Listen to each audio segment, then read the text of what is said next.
Welcome to the third episode of the RNL Revolution Nothing Less show.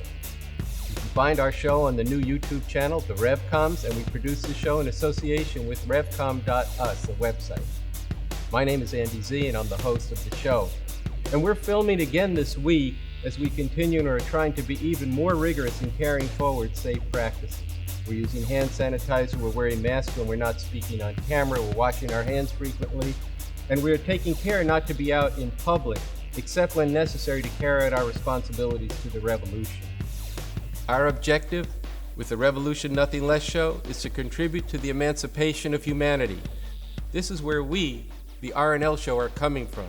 This is the new communism, developed by the revolutionary leader Bob Avakian. So I want to begin today's show with a commentary. As we record on the weekend before this episode goes up online live, the waves of mass deaths are beginning to unfold, and they're centered right now in New York, but they're spreading. Where this will go, how many will die, we cannot be sure. But it is real. Half of humanity has been asked to shelter in place. The world that has been is now profoundly changed.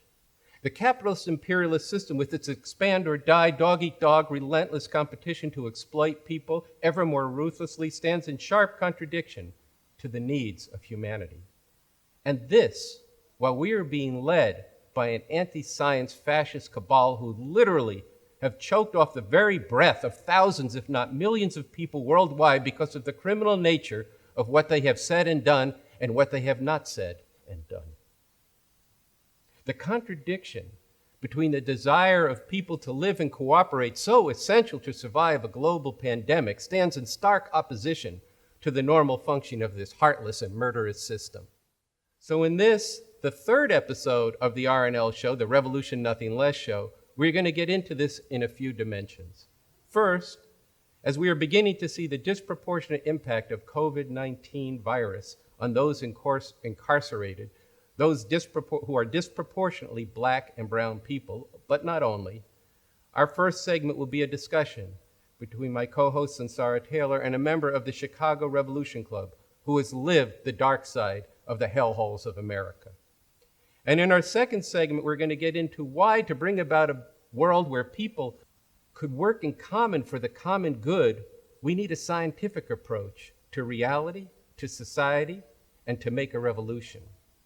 And then we're going to close out the program with an interview again with Dr. Phil Rice, an expert in emergency medicine from Massachusetts, whose interview on our first show has been broadcast not only on this show, but also on Pacifica in Washington, D.C., New York, and Los Angeles.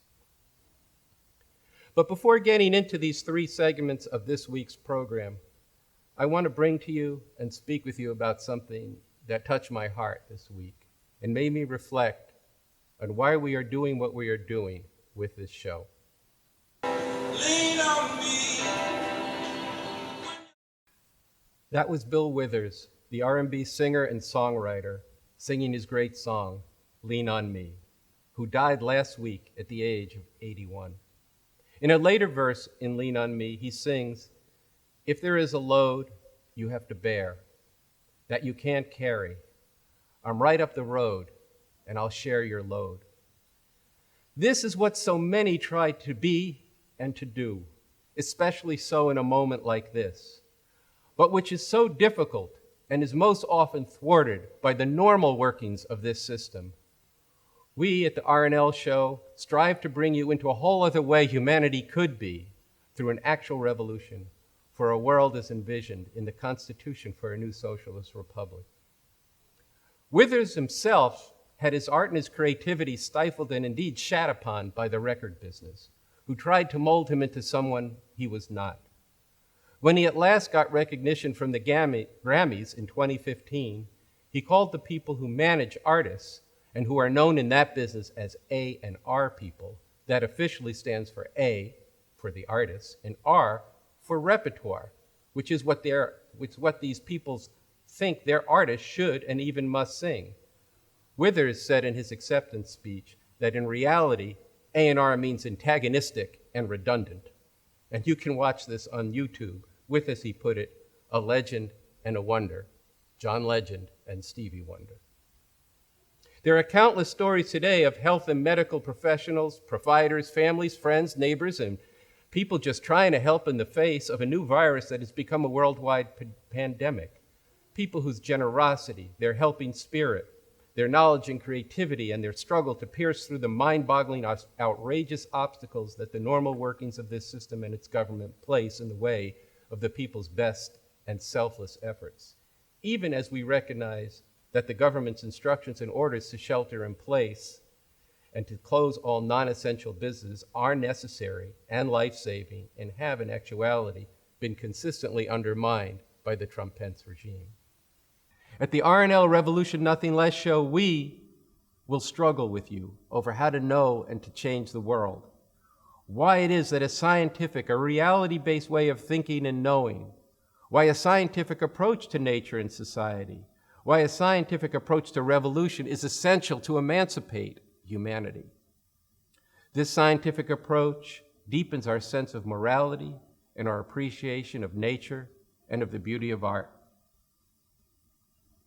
Thus, the resonance of Bill Withers and Lean on Me in a moment like this is intrinsic to, which means woven into the fabric of how we go through the world and prepare for revolution.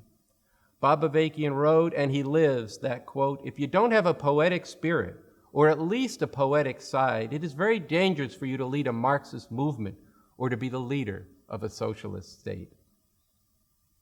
You can lean on us to bring you a real and total revolution, the scientific method and approach and the morality of serving the people.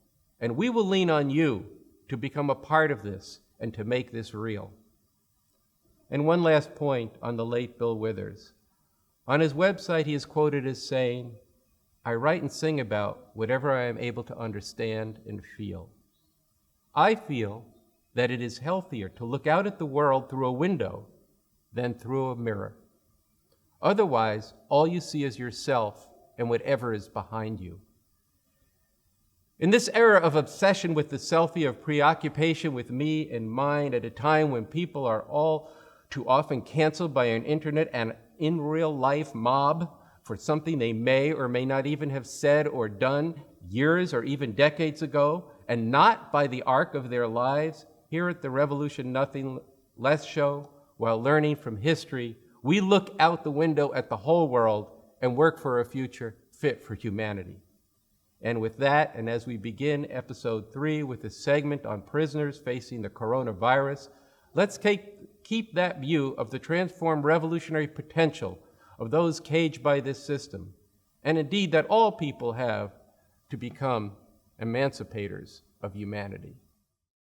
It's going to be a mass grave site up in East Philly.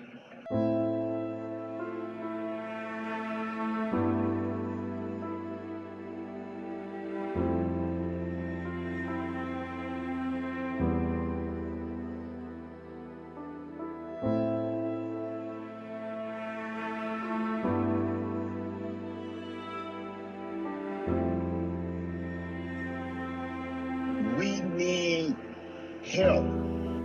The U.S. has the largest prison population in the entire world, with 2.3 million people incarcerated, over 60% of them Black and Latino. We're going to go to the Chicago Revolution Club, to a member of the Chicago Revolution Club who is part of a very important action protesting in front of Cook County Jail in Chicago. I'm very happy to introduce to you and to bring on to the RNL show, Revolution Nothing Less, Roosevelt from the Chicago Revolution Club. Welcome to the show, Roosevelt.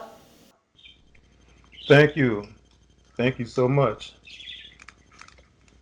Prisons are designed to dehumanize, and the cruelty of some of the guards and all of this, if you could bring that alive for people who are not familiar with what life is like on the inside.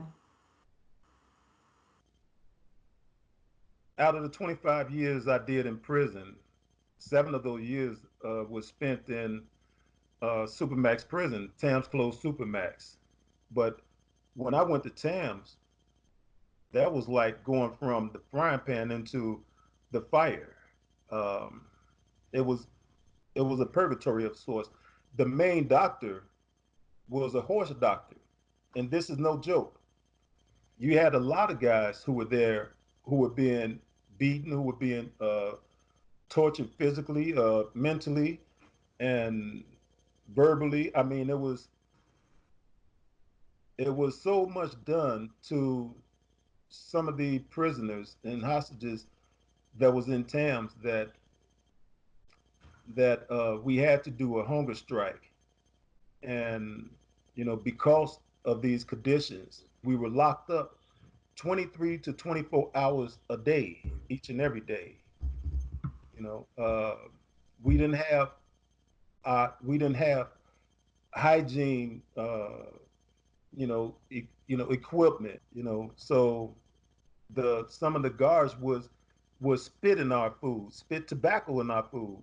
Some of them would put rat feces in our food. We would see them going in closets and putting rat feces in the food and doing other things to our foods.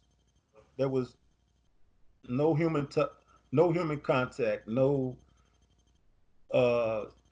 sight. We could not see anything because we were in a box. So uh, to see a person hang themselves, to jump off the banister and hang themselves was nothing new. To hear the screams of someone, constantly all night screaming, to hear someone slicing themselves up, mutilating themselves, that was nothing new. That was all around us constantly. I want to ask you, you mentioned that you did a hunger strike, and I want you to just speak a little bit about what motivated you, what that was like, and then I have one final question. At the beginning of the hunger strike, I was weighing 274. At the end of this hunger strike, I was weighing 165 pounds. So I was extremely serious about getting this message through to people because we wasn't heard. I had an artist, a friend of mine, that was a comrade that was on the deck with me to draw a picture that would depict us to society.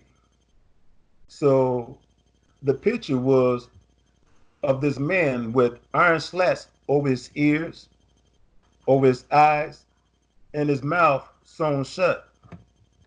And it was saying, society, can you hear us? Society, can you see us? A society, would you speak for us here at Towns being tortured? Look, I know it wasn't easy to live through, and I don't want to make light of what it means to actually share some of what you've been sharing. It's not easy to talk about and to revisit, but it's very important for people to learn this on the outside.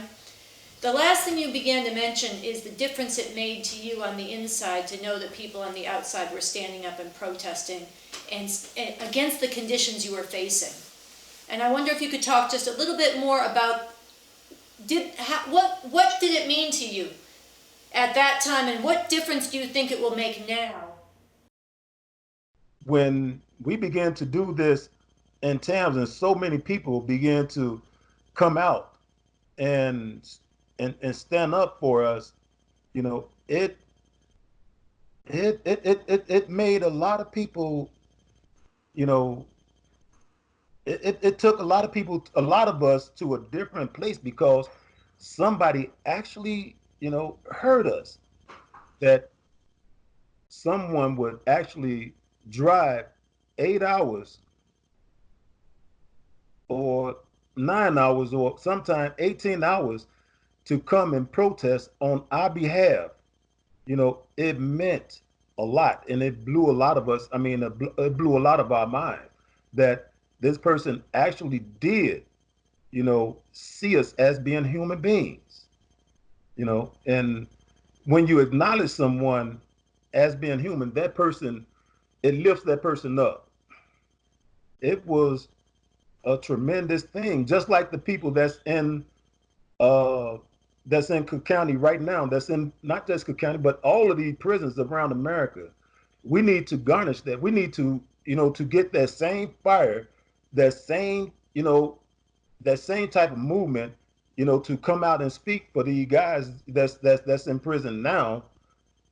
This is not going to change until the people themselves pull themselves up and guide themselves in a different direction, a direction that's really going to work. And the only way that I see that is possible, and you could go to the Bob Avakian Institute, you could go to www.revcom.us, and you could get as much information as you can off of RNL, Revolution Nothing Less show, and all of this right here helps. I mean, there's nothing wrong with being informed. Roosevelt, I want to thank you for coming on the RNL show. I want to thank the Revolution Nothing Less show. I want to echo your call for people to go visit revcom.us and to read all of what's there. VA's work's there, as well as the letters from prisoners that we're featuring. I want to give you a chance to stand up and show us your shirt. I know you put it on special for the occasion, but it was not in the frame. Let's get a good shot of it. Okay. This is what it's about. Here we go. VA speaks Revolution Nothing Less in Spanish for the internationalism. It's beautiful. You look sharp. Once again, thanks so much for sharing with us today. Thank you, and keep up the good work. I love what you guys is doing, just like many other people. We love what you guys are doing. So, I salute you all. All right, so now we're going to play a segment of a film that we call the What Ifs.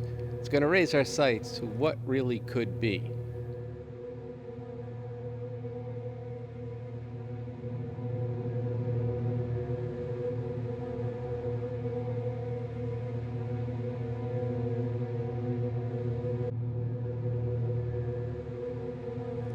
And many people say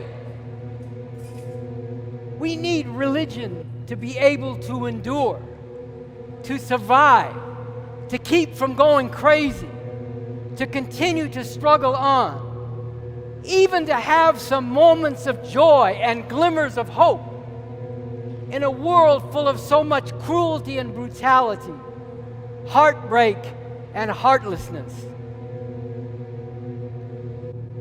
But what if the world doesn't have to be this way? What if we could live in a world where never again would a parent have to fear for the life of their child just because of the color of their skin? What if we lived in a world where never again would that soul-wrenching experience that never leaves of having to bury your own child whose life was stolen by a bull thug with a gun and the backing of the powers that be?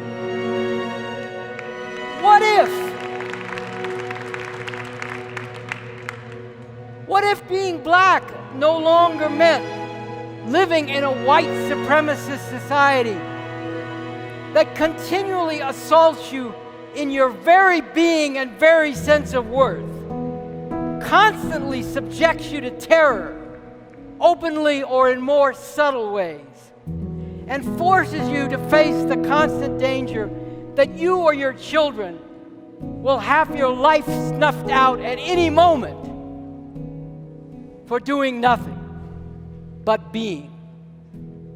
What if your humanity really mattered and were considered precious? What if this were true of all people of color and of immigrants? What, in fact, if all people were just people of different colors, and there were no distinctions and discrimination and persecution and brutality based on what nationality or race you were? What if there were no such thing as immigrants? What if we all lived in a world community of human beings without borders and tanks and guns and planes to enforce them?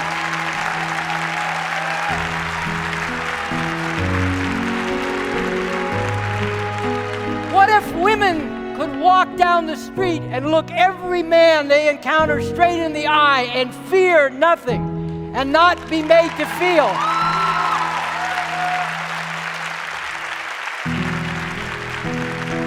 And not be made to feel that you're on display and to be evaluated by how you sexually titillate them.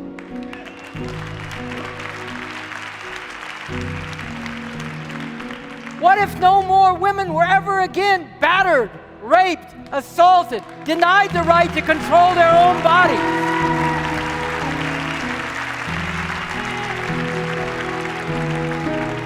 What if people who were different in their sexual orientation or just in the way they went through life, instead of being discriminated against and bullied, were valued for their difference?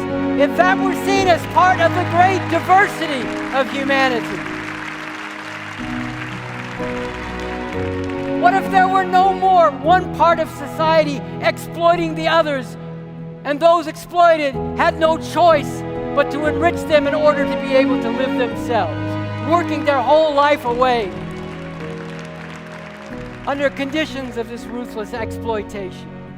What if we didn't have to live in a lopsided world where a small number, in a small number of countries, have to accumulate tremendous wealth by exploiting the great majority, and the conditions of the great majority are desperate? Look at the world. Look at the phenomenon of Ebola. There's been a lot of concern about Ebola, rightly so, but way too much hysterical fear about whether a few people here might get Ebola, and not nearly enough concern about what is happening to the people in Africa.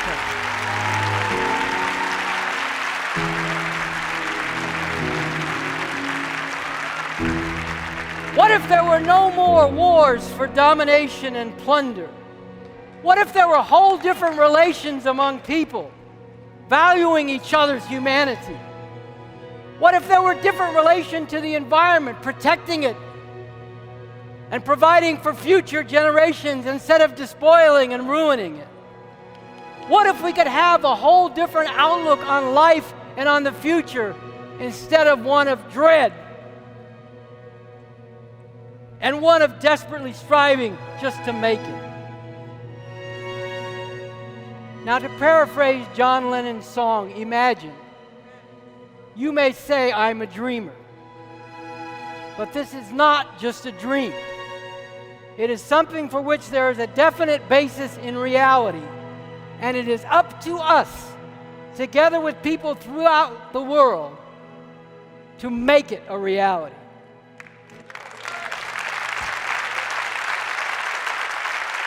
So that was a clip of Bob Avakian from a film that you can see on Revcom.us called Revolution and Religion, The Fight for Emancipation and the Role of Religion, which it was a dialogue in 2014 between Bob Avakian and Cornel West, and again, it's available on Revcom.us. So right after this clip, Bob Avakian goes into, to accomplish all this, what do we need? So let's watch.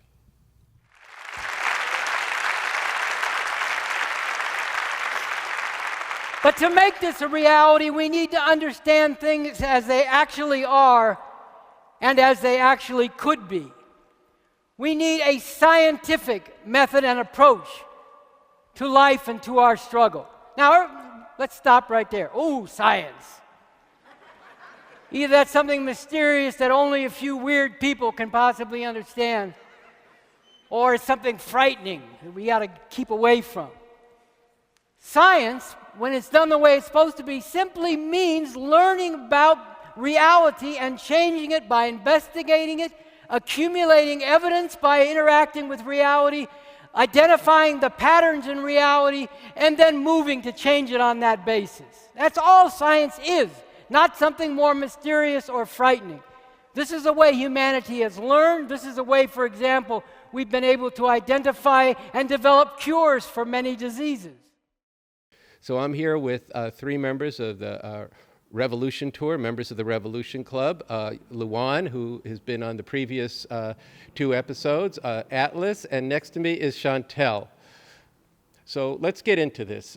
We heard all of this. Let's just carve in where you want to carve in, and let's talk about what it means to you and what it means to the world that there is a scientific approach to the world and to revolution. The first thing that comes to mind is it's like, oh, this is something that, humanity has been like reaching for. But before I, got involved with the revolution clubs and before I was getting into Bob Avakian and reading things on Revcom, that kind of world that you saw in that What If clip, like that kind of world wasn't, like now that is the world that I'm fighting for, and like that kind of world that is possible. And that is something that through an having like a scientific approach to reality is like that there is a basis for it. And so that is something I'm striving for now, but before, like, you see me 3 years ago, and that actually wasn't something that I thought would, one, be possible, would one even, not even be possible, because you weren't even thinking, like, is this even possible? You don't even question it, because this is like, all these horrors, like, for black people, and for homeless people, and for women, and for the environment, and, like, the exploitation of, like, people all over the world, under capitalism. You just accept it.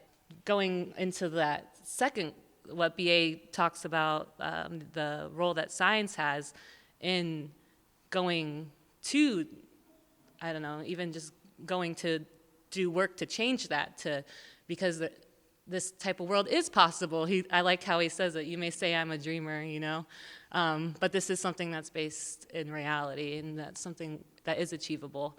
But it does take this scientific method and approach to talk about it, to get to the root of these problems, and to then take it forward into how do we get beyond this.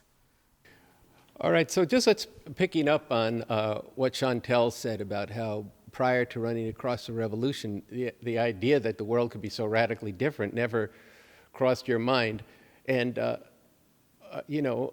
unfortunately, that's not just you. That's most people today. It's been a long time since there have been revolutionary societies in the world that were going on a different path as there were in the 20th century, first with the Soviet Union in its days when it was revolutionary, before it reverted back to capitalism, China, up until the death of Mao.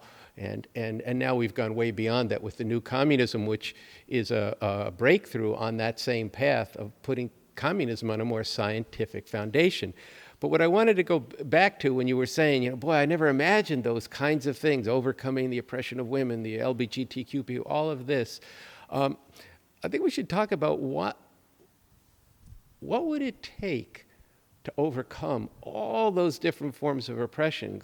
If you think about it, some of them seem to be even in contradiction with each other. Well, what comes first? How do you rank contradictions? What underlies them?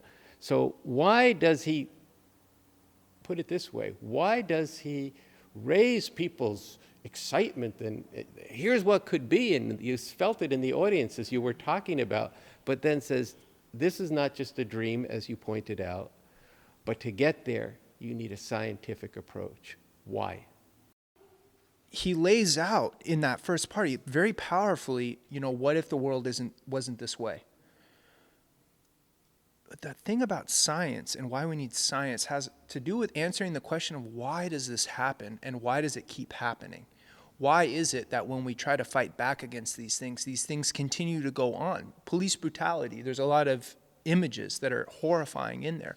Why is it that for so long in this country, black people have not been able to break out of these chains, have not been able to live a life that is free from all of this oppression and suffering and degradation? And what is it going to take? Where does it come from? And what is it going to take to stop that? Sometimes we've gone out to South Central and we talk to people in the neighborhood, about, for example, like police brutality and mass incarceration and all of this, and you go up to people and you talk to them, well, why do you think this happens? Sometimes we'll ask people and they say, well, it's because all the police are white and they're racist. And so sometimes people put forward the solution that therefore what we have to do is, we have to get black police on the force. And, here people are just looking at things on the surface. And it's true. You have a lot of white people in the police forces. There's a lot of racist white people in society. And so lo and behold, you have a lot of white police killing people. But then they did do that. They did actually try to implement that as a solution. People fought for that, and they demanded that, there be diversity in the police force. So now you go in South Central, and sometimes what you find are black police officers, sometimes in pairs, sometimes paired up with a white officer. And they're still murdering black people. So it's a lot of people are trying to understand things, and they see things on the surface. But here, without science, you're not going to be able to go much further than what you just see on the surface. You were talking a lot about like the police brutality, etc. The fact that you have people who just think that that's just the way that it has to be, or that that's just how people are. You take the question of the oppression of women, and a lot of the times at the end of the day, you draw down the line, and then it just goes back to, well, this is just how men are. This is just how people are supposed to be, or are gonna be for the rest of their lives, and you can't see how things could ever be different. But then you start asking that question of, well, why is it that women are treated this way or treated that way? And you go down the line, and if you do some research on where did some of these different divisions come from, and you start to scratch and see that, it came out of a way in which society was functioning at a certain point. These different relations come out of that. It wasn't, you go back to the question of police brutality. It wasn't like, before America was what it was. It wasn't like you go anywhere in the world and you see black people or African people getting snatched up and put in jails. No, that's not how things were. And even you can trace back to even how slavery functioned. It functioned much differently after America got developed, and it functioned in such a horrific form that was actually very new and are particular to even how capitalism has developed now. And these are things that you can trace back, and you can see, like, through evidence, through looking at the text, through going to the museums, through looking online, and see that these were different ways that society has functioned. But not only do you see that, but you see how it could be something else. You see how it could be different. And it actually takes you outside of, like, well, what are the problems of today? Or, well, what are the grievances or whatever, these are all valid. It's not like they're not. But what are the ways in which people are hemmed down and think that things could never be any different? Science opens your mind to that. And it's actually, it's criminal that applying science to the social world is actually seen as something that you shouldn't do. Like, what the hell? You use science for everything to understand so many things. Why the hell not?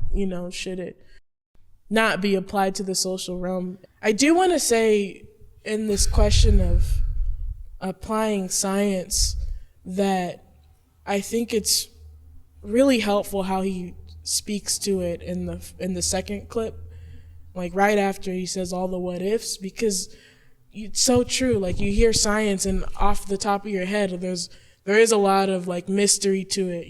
There's a lot of, even before this pandemic and stuff like that, there's, like, a lot of fear of, like, of what is it that people who are, scientists do, or even, like, what does all this mean? There's a lot of fear of the unknown, and something that science, like, in actually applying an evidence-based process to reality, can help you do is actually not be afraid of that unknown. Not just because it's something that you just shouldn't be afraid of, but because it's something that we can understand. Just because you don't understand it now doesn't mean that it's impossible to understand. And this is something that religion and that, like, mysticism and that approach actually robs people of the ability to do. And you get in a cycle where you start getting used to the same, like, chains that are put on you, or where you start thinking that this is the way that things have to be, or you feel like it's your own fault, like the sin and all this other stuff. It's so deprecating. Like it's so like it's criminal. Like how that's what so many people get trained in. You look at the like savage inequalities between like the U.S. and like all these other countries around the world, where like millions of people don't even have bathrooms or like a place to sleep, and it's like, how on earth, is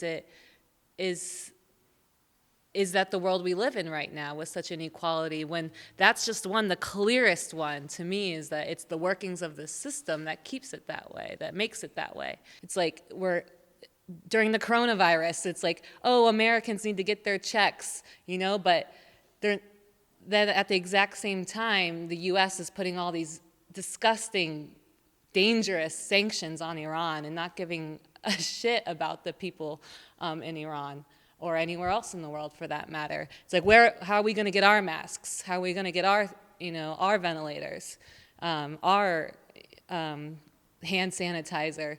And, it's not giving a shit about, the people all over the world and like what they're going through. And these are just all things that are just these whys, like, why is it this way? Why is it this way? These are just like those beginning stages of a method as to like, okay, why is it that way? We have to dig into like that it is the normal workings of this system that like makes these divisions. So the question of why is really important. And as Luan and Atlas brought out in both of their answers, how things got to where they are is developed historically. Bob Avakian points out that how things develop historically is the pivot of Marxism, but it's historical materialism. Because the question of why is, why did things develop the way they did? It has to do with what any kind of society, how it's organized. What are the rules of its functioning? How does it provide the material requirements of life and the reproduction of new generations?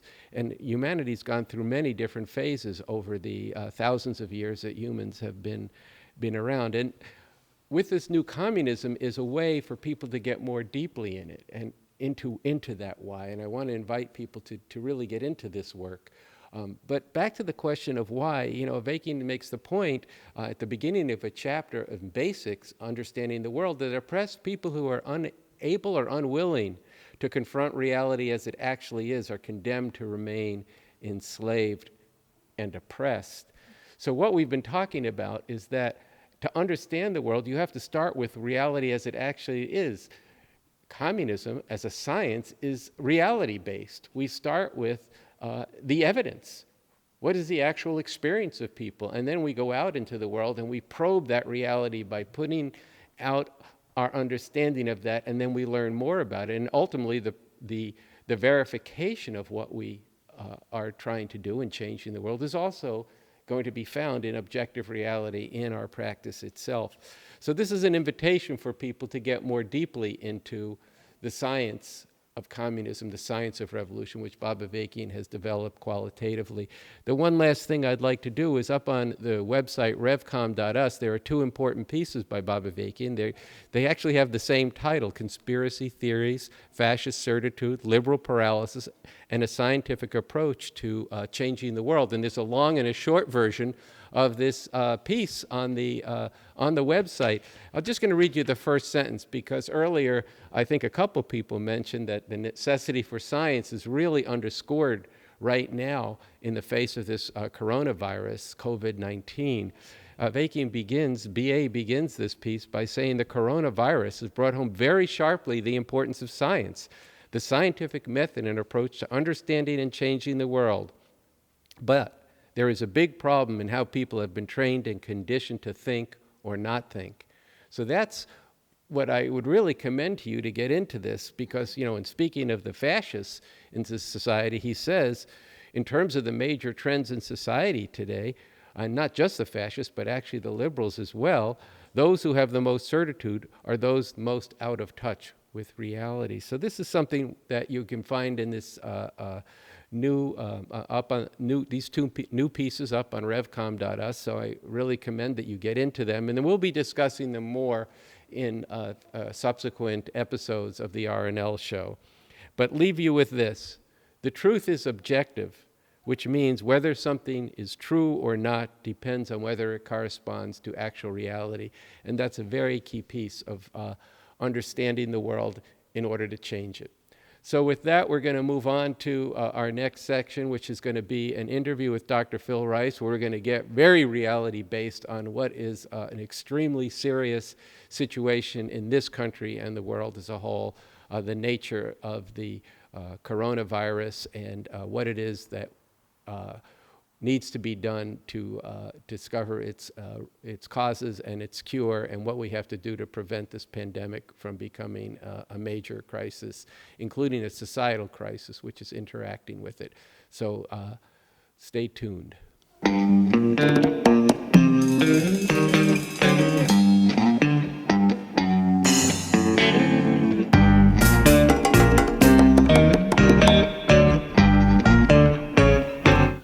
So I am very excited to have Dr. Phil Rice back with us in the third episode of the RNL Revolution Nothing Less show. Phil, as some of you know who watched the first episode, is the emergency medical director of the North Shore Medical Center in Salem, Massachusetts.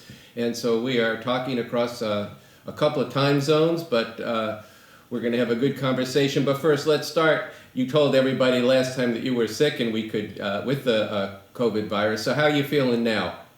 I'm doing fine. Pretty much weathered. I had the first test that came back negative, so I'm on my way. That's excellent. And so that should be reassuring to people, both in terms of your own health, but also that people do get better from this. Although not everybody does, and that's part of what that's where we're gonna start. So this segment, Phil, if there's a title for it, it's the coronavirus, COVID-19, the science behind the dire predictions and the extreme measures that everybody is taking. So look, people have heard that their governments say that if people adhere to shelter in place and carry out these measures, that we can expect somewhere between 100,000 and 240,000 people in this country to die. And of course, they haven't said that millions more worldwide potentially. That we just don't know. But what I'd like you to talk to people about is that this is a model, and they don't know what is a model and why is this a real prediction, including that it's actually a best case prediction. So part of the thing that with an infectious disease, when you're trying to predict where it's going to go or how bad it's going to be, you have to look at, one, how infectious is it? In other words, how easily does it jump from one person to another? You need to know the contractivity rate, how easily is it for somebody to get it? And then how long does it take to infect somebody? And based upon those models of how easily it spreads, how many undetected people are walking around with it exist, and whether they're infectious and what the susceptibility of the population is. And then you have to figure out how many people are already infected. So all these things go into a model that from that predict what the outcome will be. We just don't have the data. And you'd have to have millions of tests out, getting blood samples from a large section of the population in order to actually figure out how spread out is this amongst the people. And then you have to look at the demographics. Which people? Are there different subgroups? Older, black, brown versus women versus female, kids versus older people. So you have to do demographics. And once you get that basic data, then you'll have a better idea. But when you think about it, in a country of 300 million people, only 1 million, they've only done 1,700,000 tests, which isn't even half of Brooklyn. I mean, there's just very, very little testing comparatively. And so we don't have the knowledge yet to be able to have accurate predictions. But it's the best we've got currently until things change. And based upon that, that tells you what you need to do. And the worst case scenario is if we don't do all social distancing, we're all mingling amongst one another, this virus will spread much more rapidly, more people will die, and that's why we're asking everybody to do this. To get a little more into the question of, in the Black community especially, there are the pre-existing condition of poverty and enforced poverty and segregation. But along with this, there are also other factors that come into being that are also historically determined in terms of the prevailing pre-existing medical conditions, such as diabetes, heart disease, obesity, these kinds of things that are themselves products of, in the main, pre-existing conditions of capitalism and imperialism. And this is something that I think it's important to people to understand, because when you see a situation of so many people in your community dying disproportionately, that can lead to thinking, oh, this must have been planned this way. And there's aspects of this that are planned in the sense that there's been systematic discrimination, but not planned in the sense of this isn't a real disease that is, as you said last time, is a novel, which means a new disease for which we know very little. It's highly contagious, and there's no preventative vaccine at this point. The poor populations don't have the ability to actually shelter to a large degree. The homeless population, where are they supposed to stay in shelter at? They don't have a shelter. Or if they're supposed to shelter in the shelters, which are packed to the brim with people who are in normal times generally ill, coughing and having fevers, etc. I see them in the emergency department very frequently. So you have whole sections of the population that are not being attended to, not being tested, and it's really, really terrible. I mean, they have massive food lines that are blocks long. People can't get their basic necessities, and on top of that, this crisis has also cut off a large number of people from getting their own medications. Why? Because the supply chain under capitalism has gone asunder, because a large number of the pharmaceuticals were originally from China, and those were stopped. So the impact on the Black and brown community is tremendous. I mean, you just look at a place like Chicago, where 30% of the population is Black, but 72% of the deaths are Black. You know, you look at Detroit, where only out of 196 deaths, most of them, 80% of them are Black. And I wish, quote unquote, we lived in a colorblind, I hate that word, world, but that's not what we live in. We live in America, where that makes all the difference into who lives and who dies for a large number of the population. Yeah, I mean, there's some complicated medical aspects to this that tell why certain populations with pre-existing comorbidities are being targeted by this virus. In particular, diabetes is one big thing that is involved, hypertension, respiratory diseases. Living in the inner city just with the pollution is bad enough, but you have high smoking rates amongst the poor population. You have hypertension that's much more prevalent among the poor populations, and you have the diabetes. And one of the things about diabetes is that the virus, to invade into the cell, has to attach to a protein called ACE2, angiotensin converting enzyme number 2. When it attaches, it's able to enter the cell and do its damage.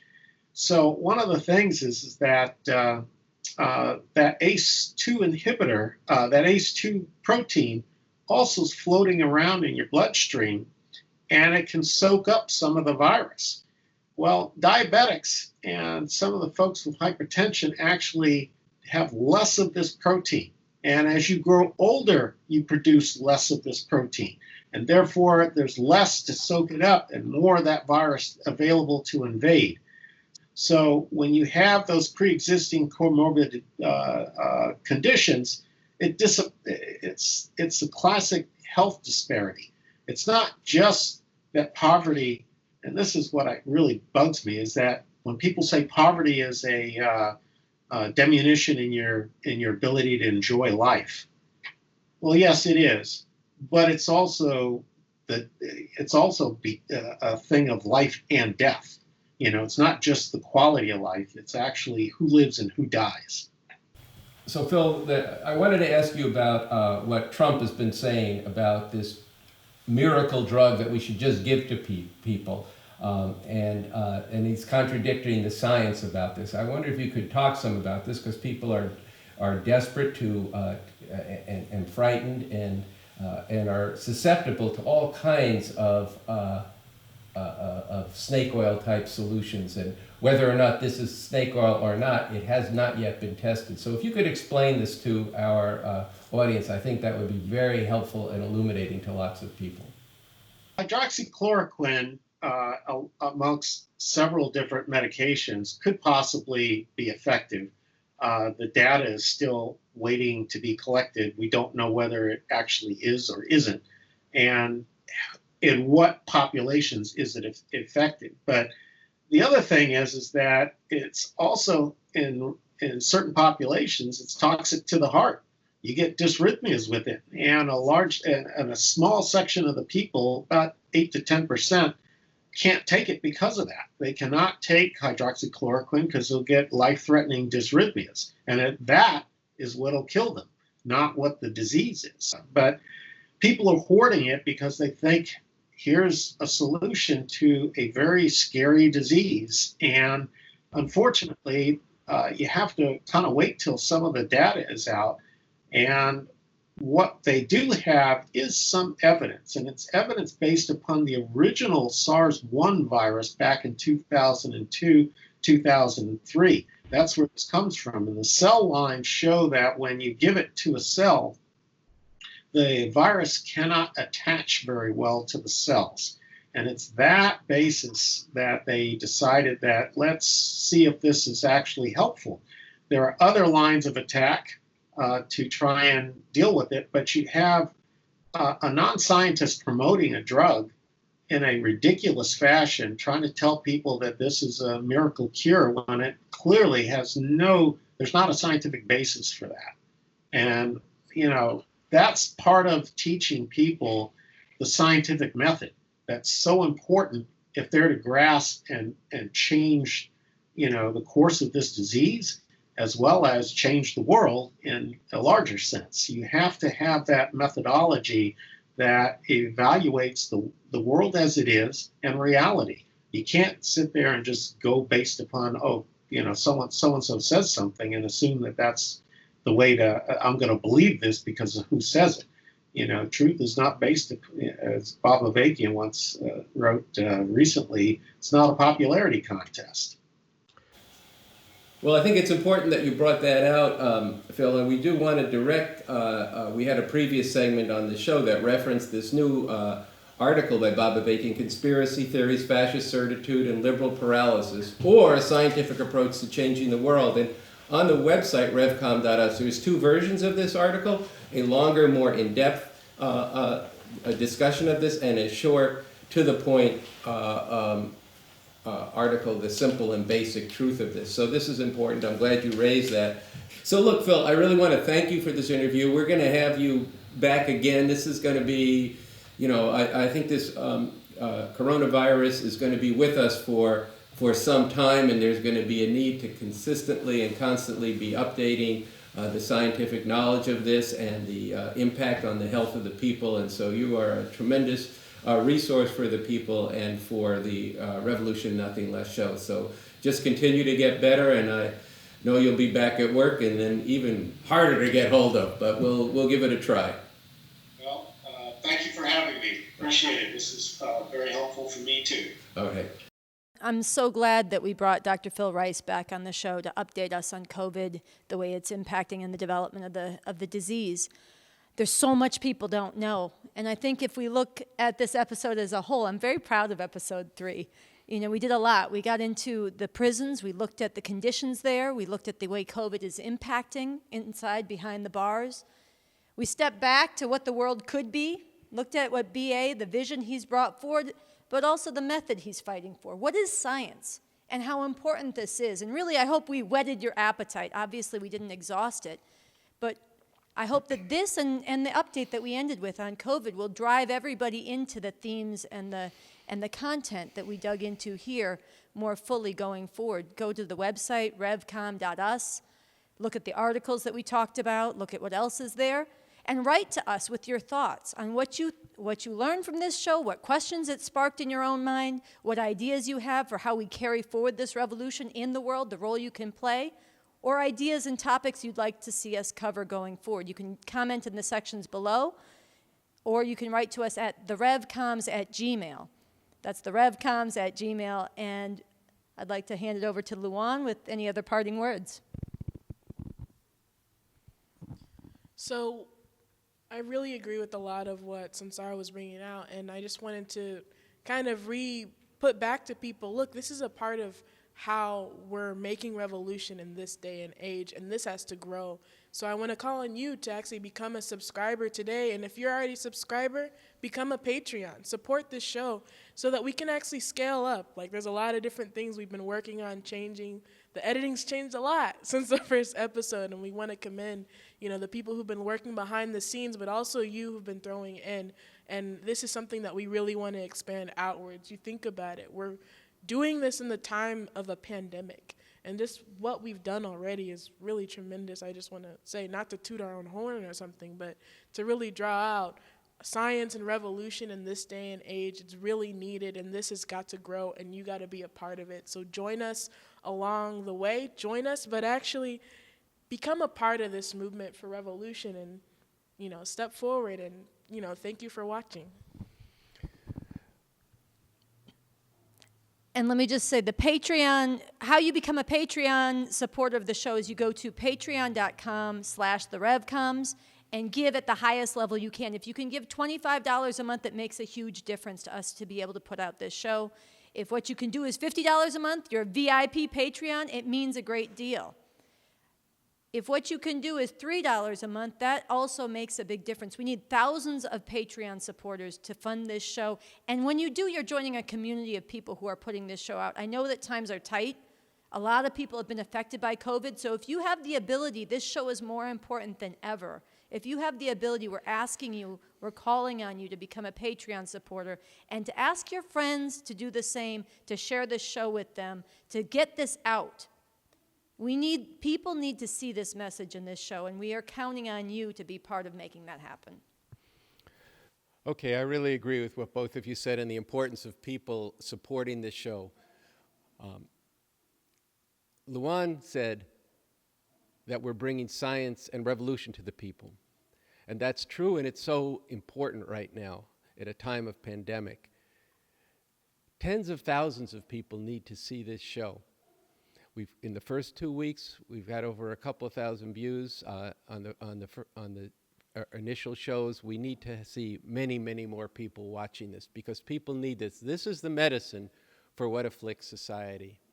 And speaking for myself, and I think for the rest of us, we're here to serve the people by bringing you the science, the morality, and the vision and program for an actual revolution and a radically new society that is concentrated in the leadership and the science of revolution developed by Bob Avakian.